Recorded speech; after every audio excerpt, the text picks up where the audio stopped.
No vídeo de hoje eu queria dar uma continuidade com vocês no assunto da produtividade e fazer um link com mais fontes agora e mais estabelecido com um artigo do Marcelo Soares para a gente continuar o nosso debate sobre a escala 6 por 1 e a questão da produtividade envolvida. Um dos grandes mitos da economia do nosso país é que a nossa baixa produtividade seria a responsabilidade dos trabalhadores e que se você acabasse com a escala 6 por 1 e diminuísse a jornada de trabalho, essa produtividade que já é baixa iria diminuir. Mas, para a gente conseguir fazer esse debate, a primeira coisa que a gente precisa entender é o que é a produtividade. O cálculo da produtividade é feito da seguinte maneira: a produtividade ela nada mais é do que o total do PIB do país, ou seja, o total da atividade econômica como um todo, dividido pelo total das horas trabalhadas do país. Mas então, a partir disso, a gente percebe a primeira coisa, que o cálculo da produtividade ele depende muito mais da estrutura da economia e do mercado de trabalho e da estrutura do país como um todo do que do trabalhador, porque se o cálculo da produtividade está atrelado ao PIB,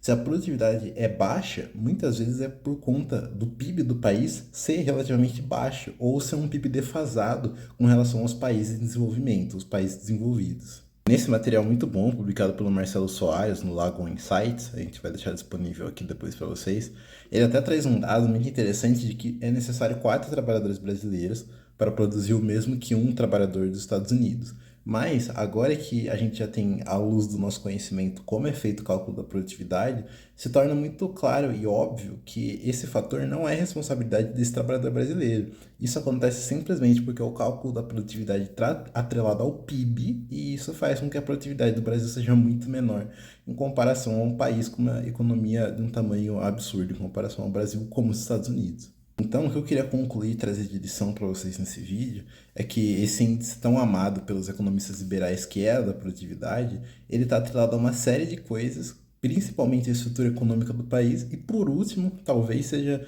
a menor de todas, é a responsabilidade do trabalhador em si. E se você mudar a escala 6 por 1, por exemplo, você não vai trazer uma diminuição da produtividade, porque você vai abrir novas vagas de emprego, você vai abrir novas formas de comércio, que é para a gente beneficiar desse alargamento, entre aspas, do mercado e fazer com que o PIB no setor de indústria, por exemplo, que